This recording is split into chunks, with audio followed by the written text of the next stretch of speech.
El cenote del silencio, Quintana Roo.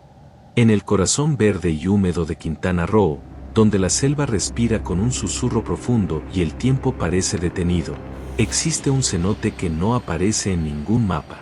Los mayas lo llaman Cibal Ja, pero entre los ancianos del lugar se le conoce como el cenote del silencio. Es un lugar tan oculto que, según dicen, solo puede encontrarse cuando uno no lo busca, como si la misma tierra eligiera a quien mostrarle su secreto. Se cuenta que hace siglos, durante la época de esplendor maya, este cenote fue un portal entre el mundo de los vivos y el Xibalbá, el inframundo. Los sacerdotes lo custodiaban día y noche, pues creían que en sus profundidades se guardaban las almas de aquellos guerreros caídos en batalla, quienes habían sido ofrendados a los dioses.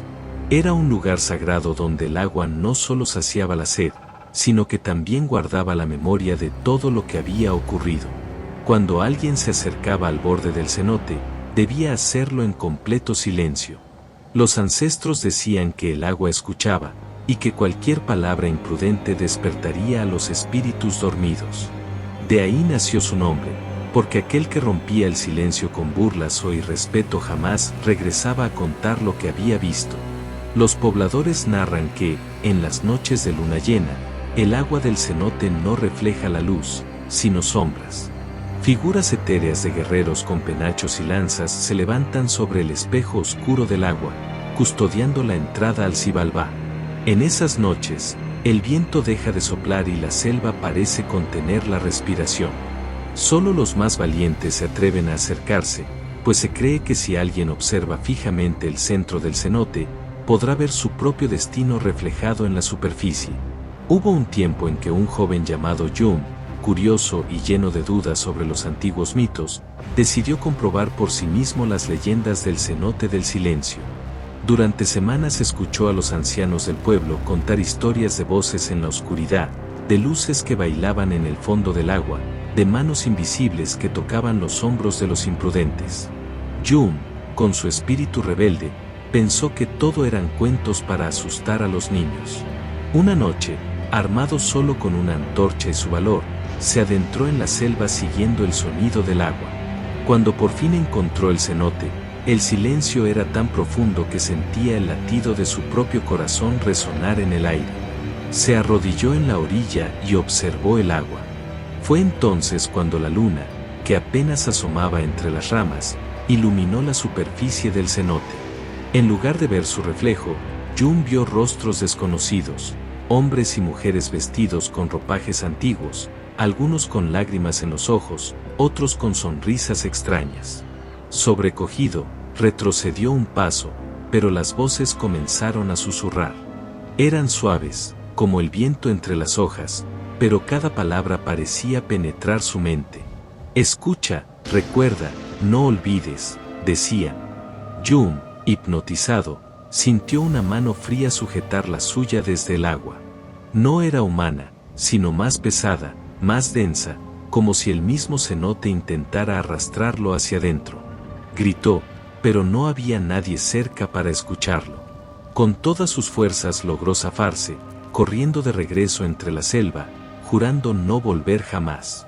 Desde aquella noche, dicen que Jung nunca volvió a hablar como antes. Su voz se volvió apagada, como si una parte de su alma hubiera quedado atrapada en las profundidades. Aún hoy, quienes visitan Quintana Roo hablan de luces verdes que emergen del agua en las noches tranquilas, como si fueran estrellas sumergidas.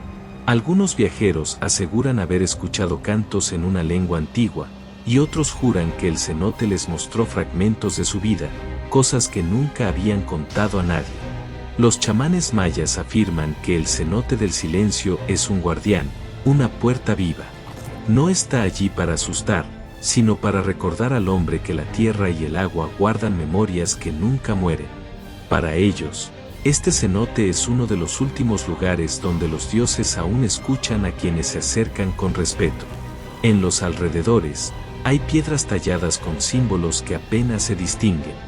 Algunos arqueólogos creen que son advertencias, mientras que los ancianos del pueblo dicen que son cantos grabados para apaciguar a los espíritus. La leyenda más antigua habla de una niña llamada Isbalam, hija de un sacerdote maya, que desapareció en el cenote cuando intentó salvar a su pueblo de una sequía. Los lugareños creen que su espíritu sigue allí, guiando a las almas perdidas que se atreven a mirar demasiado profundo.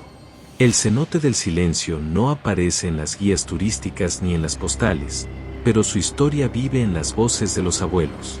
Ellos aconsejan que, si alguna vez encuentras un cenote en medio de la selva donde el viento no sopla y los sonidos desaparecen, debes quedarte quieto, escuchar y agradecer, porque quizás estés frente al mismo portal. Cuentan que, si te acercas con el corazón abierto, el agua te mostrará tu verdad más profunda. Pero si tu alma está llena de maldad o avaricia, el cenote te tragará, devolviéndote como un susurro perdido entre los árboles. Y así, el cenote del silencio sigue siendo un misterio vivo. Un espejo del alma, un guardián del tiempo y un recordatorio de que las leyendas mayas no son solo historias del pasado, sino puertas que siguen abiertas para aquellos que se atreven a escuchar lo que los espíritus aún tienen que decir.